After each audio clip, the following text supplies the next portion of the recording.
The moment I woke up in the hospital, I knew something was wrong, not just with my body, but with my life. Everyone kept saying the word accident, but it didn't sit right in my chest. And then my boss, a man who couldn't see, leaned close and whispered, "It wasn't an accident. Follow me." That was the moment everything I believed began to fall apart. Before we go any further, if you enjoy slow burn stories filled with secrets, betrayal, and quiet revenge, take a second to like this video, subscribe to the channel, and hit the bell icon so you don't miss what comes next. Trust me, you'll want to stay till the very end. My name is Daniel, and before the crash, my life was painfully ordinary. I worked as a personal assistant for a wealthy businessman named Mr. Hale. He was blind, had been for years, but sharper than anyone I had ever met. People underestimated him constantly. I learned early on that was a mistake. The night of the accident, I had stayed late at the office. Mr. Hale had asked me to organize meetings for the next week. Nothing unusual. When I finally left, it was raining lightly, the kind of rain that makes the road shine like glass. I remember turning onto the highway, I remember headlights behind me, and then nothing. I woke up 2 days later with a broken leg, a concussion, and a doctor telling me I was lucky to be alive. My phone was gone, my car was totaled, and my apartment? I found out a week later I couldn't afford it anymore. Medical bills piled up faster than I could read them. My job was suddenly on hold. Friends stopped calling. Life didn't just fall apart, it quietly stepped away. Everyone said it was just bad luck. Everyone except Mr. Hale. He visited me on my 3rd day in recovery. I remember thinking it was strange. Why would a blind man come to see his assistant in a hospital? He sat beside my bed, calm as ever, hands folded neatly over his cane. "Daniel," he said, his voice low, steady, "tell me about the crash." I told him what I remembered, the rain, the highway, the lights. He nodded slowly, like he was listening to something deeper than my words. Then he leaned closer and said the sentence that changed everything. "It wasn't an accident." I laughed at first, a short, uncomfortable laugh. "Sir, the police—" "The police see what they're shown," he interrupted gently. "I hear what people hide." I didn't know what to say. He reached out and lightly touched my wrist, right where the pulse beats strongest. "Someone wanted you off that road, and they succeeded." I wanted to ask him who, I wanted to ask why, but before I could speak, he added, "Not yet. First, you need to heal. Then, if you trust me, follow me." He left a few minutes later. No explanations, no promises, just questions that refused to leave my mind. Over the next few weeks, my life kept shrinking. The company placed me on unpaid leave. My landlord was understanding, for exactly 1 month. I sold what little I owned. Nights became long and quiet. Too quiet. I replayed the crash over and over, searching for something I'd missed. That's when I started noticing patterns. The car behind me that night. I had seen it earlier that evening, parked across the street from the office. At the time, I hadn't thought anything of it. Why would I? But now it bothered me. Then there was the silence. No calls from certain coworkers, no messages asking if I was okay, almost like people already knew I wouldn't be coming back. 2 weeks later, Mr. Hale called me. "Are you ready to walk again?" I asked. "Yes," I said, surprised. "How did you—" "I listen," he replied. "Come to my house tomorrow morning." His house wasn't really a house. It was an estate, tucked away behind tall gates and quiet trees. I had been there before for work, but never like this, never as a guest. He met me at the door, moving confidently through the space without assistance. It still amazed me how well he navigated his world. "You trust me, Daniel?" he asked as we walked. "I don't know, but I don't trust what happened to me." "That's enough," he said. We sat in his study. He poured tea carefully, never spilling a drop. Then he said something that made my stomach tighten. Do you know why I hired you? I shook my head. Because I was qualified? He smiled faintly. Because you listen, and because you notice when things don't add up. He paused, then continued. Someone close to me has been lying for a long time, not just to me, to many people.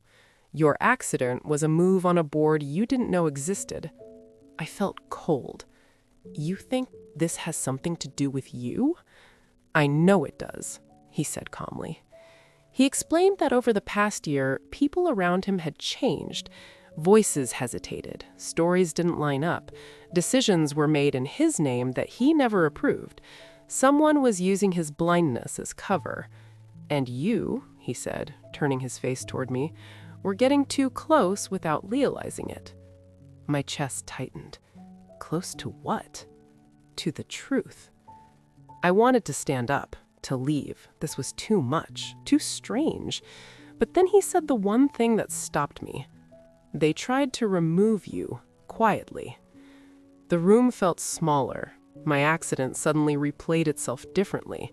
The timing, the car, the way my life collapsed afterward, piece by piece. You think someone tried to ruin me? I asked. No, he corrected. They tried to erase you. Silence filled the space between us. Why tell me this? I finally asked. Because they won't expect us to work together, he said. They think you're broken, and they think I can't see. He leaned forward slightly. That's their mistake.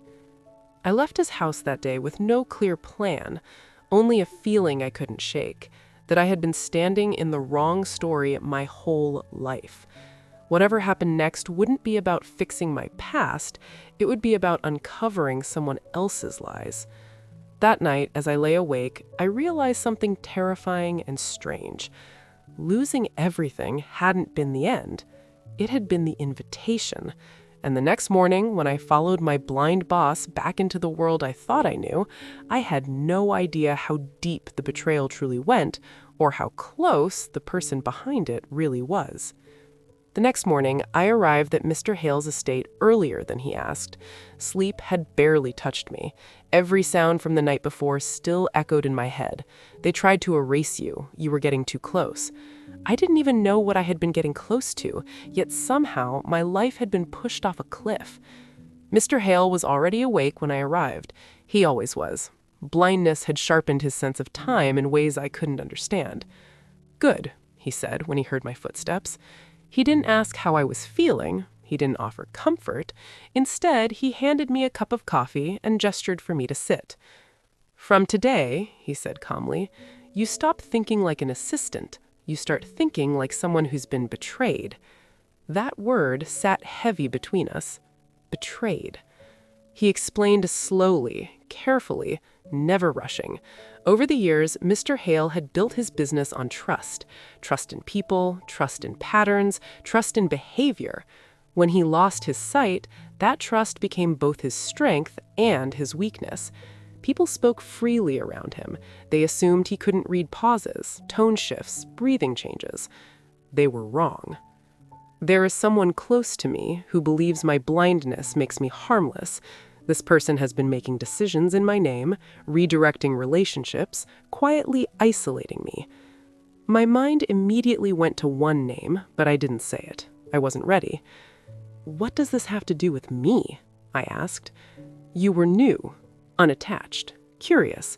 You asked questions others stopped asking, and you noticed something small but dangerous. I tried to remember. Weeks before the accident, I had pointed out a scheduling conflict, 2 meetings that shouldn't have overlapped. Mr. Hale had gone quiet after that. At the time, I thought nothing of it. You corrected a lie, he said softly, and lies don't like to be corrected. The pieces began to align in my head, slowly and painfully. The cold behavior from coworkers, the sudden distance, the silence after my crash. Who would do this? I asked. Mr. Hale shook his head. Not yet. Revenge without understanding is just noise. We need clarity. That day, he asked me to return, not as an employee, but as a shadow, quiet, observant, invisible. People think you're gone. That's our advantage. Over the next week, I slowly re-entered the edges of my old world. I didn't go back to the office openly. I met people casually. Coffee shops, sidewalk conversations, places where guards were down. What I learned chilled me. A narrative had already been written about me. Daniel was careless. Daniel had problems. Daniel couldn't handle pressure. The accident was unfortunate, but not surprising. The words weren't cruel, but they were coordinated. Someone had made sure my reputation softened, blurred, lost shape. I wasn't attacked directly. I was erased socially. And then I noticed something worse. Every version of that story traced back to one voice. Mr. Hale's nephew, Victor.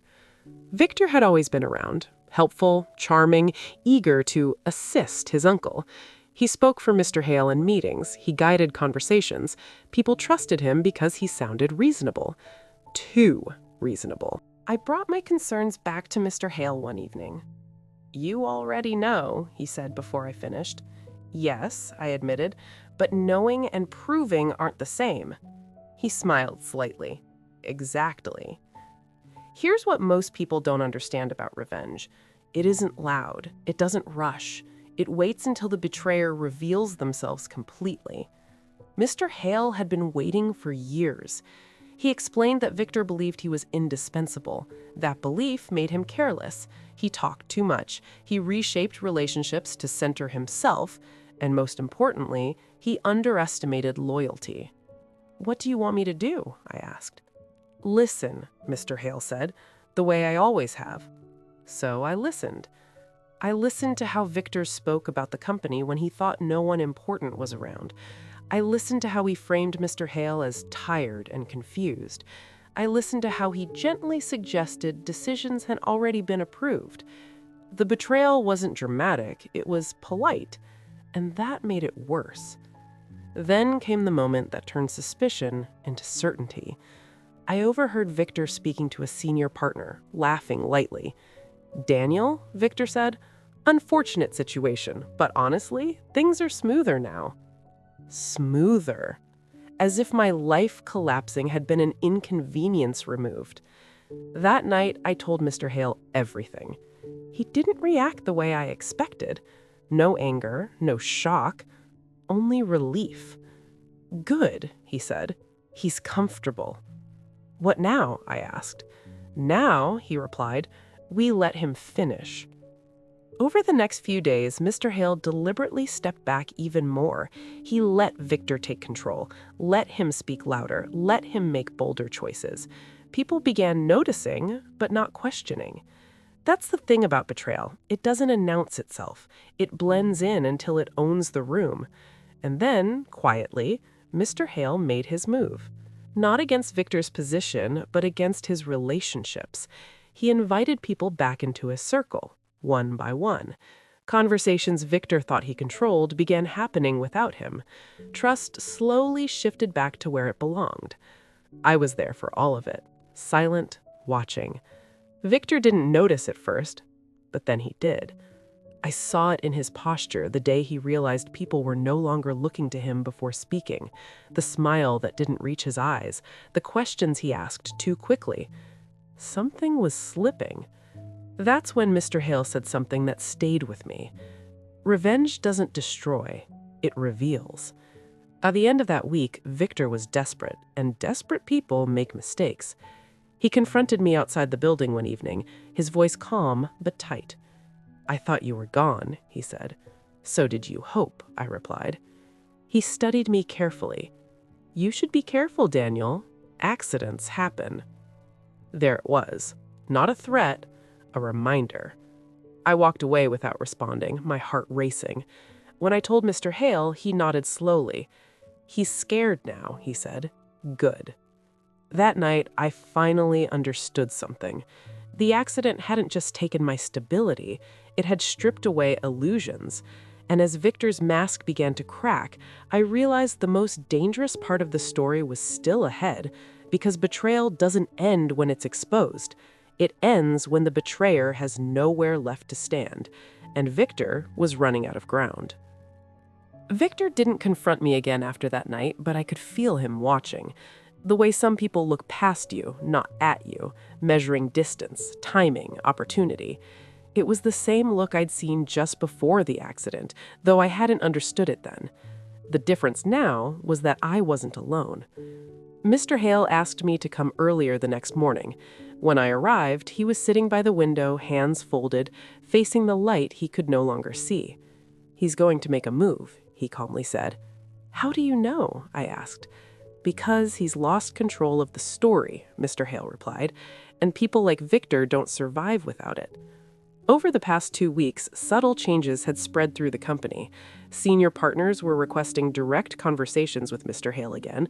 Decisions Victor had already approved were being quietly revisited. Invitations stopped reaching him first. None of it was dramatic. None of it could be traced back to a single action. But Victor felt it. He began overcompensating, speaking longer in meetings, repeating points, laughing louder, offering solutions before problems were fully explained.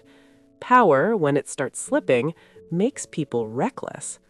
Mr. Hale instructed me to do something that surprised me. "You're going back to the office," he said. I froze. "Openly?" "Yes," he replied. "Not as a victim, as someone who belongs." "What if Victor—" "He won't touch you," Mr. Hale said. "Not now. He needs you silent, not broken." Walking back into that building felt like stepping into a life that no longer fit. Conversations paused when people saw me. Some faces showed guilt, others showed confusion. A few showed relief. Victor saw me last. His smile appeared half a second too late. "Daniel," he said warmly, too warmly, "didn't expect to see you back so soon." "I didn't expect to be gone," I replied evenly. He laughed. "Life surprises us." "Yes," I said, "it does." I didn't challenge him. I didn't accuse him. I did exactly what Mr. Hale had taught me to do. I observed. Victor's biggest weakness wasn't greed or ambition. It was certainty. He believed he was smarter than everyone else in the room. That belief made him careless in small human ways. He interrupted people who mattered. He corrected Mr. Hale when he shouldn't have. He answered questions that weren't directed at him. Each mistake was tiny, almost forgivable. Almost. One afternoon, during a meeting with long-term partners, Victor made a critical error.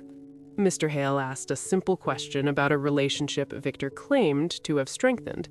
Victor answered confidently, too confidently. One of the partners paused. "That's not how that conversation went," she said carefully. The room went quiet. Victor smiled, but his jaw tightened. "Perhaps I misunderstood." Mr. Hale nodded slowly. "Perhaps." It was the first public crack. From that day on, others began speaking up, correcting small details, asking for clarification. Victor started deflecting, blaming confusion, blaming age, blaming stress. He never blamed himself. That's when Mr. Hale decided it was time. He asked me to accompany him to a private dinner with Victor. Just the three of us. Victor arrived confident, but not relaxed. He talked through the meal, explaining ideas no one had asked for, selling a future where he was clearly at the center. Mr. Hale listened patiently. Then, near the end, he set his fork down. "Victor," he said gently, "do you remember when I lost my sight?" Victor nodded quickly. "Of course." "You told me something then. You said you would be my eyes. I believe every word you meant. I believe you thought you did, but being someone's eyes doesn't mean deciding what they're allowed to see." The air shifted. Victor's smile faltered. "I don't understand." Mr. Hale turned his head slightly toward me. "Daniel," he said, "do you remember your accident?" Victor stiffened. "Yes," I said quietly, "every detail." Mr. Hale nodded. "So do I."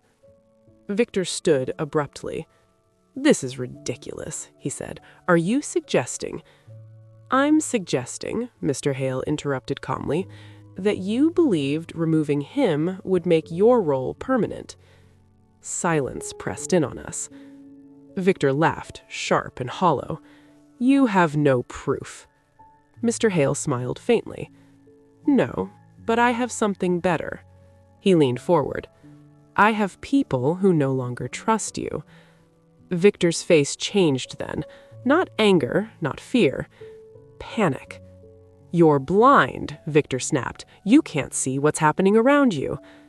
Mr. Hale's voice didn't rise. "And yet," he said, "I see you perfectly." Victor turned to me. "You think you've won?" he asked bitterly. "You lost everything." I met his gaze. "I lost what you wanted me to lose." He left without finishing his meal. The fallout didn't happen immediately. That would have been too obvious. Instead, Victor was slowly removed from influence. Projects reassigned, authority narrowed, conversations shortened. People stopped calling. That's when he tried one last thing. He came to me late one evening, outside the building, desperation bleeding through his composure. "You think Hale cares about you?" he said. "You are just useful." "Maybe," I replied, "but you're not even that anymore." His eyes hardened. "This isn't over." I shook my head. "It is. You just haven't accepted it yet." The next morning, Victor didn't come to work. By the end of the week, he was gone completely. No announcement, no farewell. Just absence. I expected satisfaction. What I felt instead was something quieter. Clarity. One evening, sitting with Mr. Hale, I asked the question that had been haunting me. "Did you know about the accident before it happened?" I asked. He was silent for a long time. "I suspected intent," he said finally, "but not timing." I swallowed. "So it really could have?" "Yes," he said softly, "and that is the part I will carry." I realized then that revenge had never been his goal. Protection had been. And as the truth settled, I understood something else too. Victor's betrayal hadn't been the end of the story. It was the beginning of a reckoning, one that wasn't finished yet. Because some secrets don't disappear when the betrayer does. They follow you. And I was about to learn just how far this one went. Victor's absence should have felt like closure, but it didn't. It felt like the quiet after a storm, when you know something else is still moving beneath the surface. The office kept functioning, meetings continued, projects advanced, yet there was a tension in the air that hadn't been there before, an unspoken awareness that the truth we uncovered was only part of a larger pattern. Mr. Hale sensed it too. One afternoon, as I helped him through the courtyard outside the building, he stopped suddenly. His grip on my arm tightened just slightly. "Daniel," he said, "when people like Victor fall, they rarely fall alone." I didn't ask what he meant. I already knew. Victor hadn't acted in isolation. He never did. People like him build systems around themselves, dependencies, quiet loyalties, shared compromises. Removing him was like pulling one brick from a wall that had been standing crooked for years. The wall hadn't collapsed yet. That's why Mr. Hale made his final move. He announced a full internal review, not framed as an investigation, not as punishment, but as a reset, a chance to realign values, restore trust, and redefine leadership roles. To outsiders, it looked like a routine corporate restructuring. Inside, everyone understood what it really was, a test. People were invited, individually, to speak freely. No pressure, no consequences promised or threatened, just a conversation. Some declined, some came and said nothing, some came and revealed more than they realized. Patterns began to emerge, names repeated, decisions that never fully made sense before suddenly aligned into something darker, not illegal, not dramatic, but deeply unethical. Careers advanced because others were quietly pushed aside, voices silenced through subtle intimidation, opportunities redirected with calculated precision. Victor hadn't invented the system, he had mastered it. Mr. Hale listened to every account.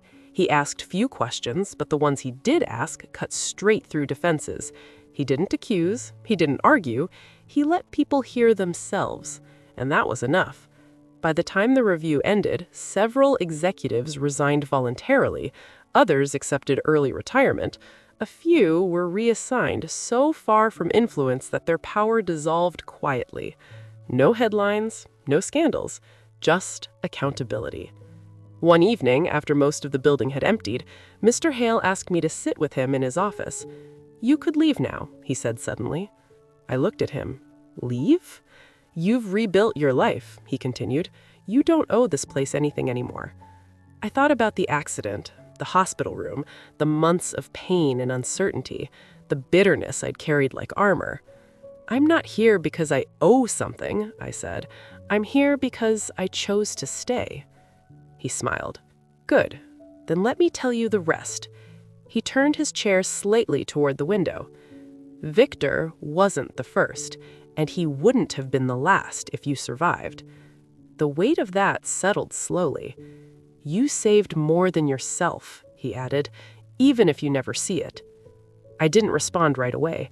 I was thinking about the version of myself before the accident, the one who believed loyalty was enough, that hard work protected you, that betrayal always came loudly and clearly. It didn't. Sometimes it came disguised as opportunity. Weeks passed. The company stabilized in a way it never had before. Decisions were slower, more transparent. People spoke up without fear. Trust didn't magically return, but something more honest replaced it.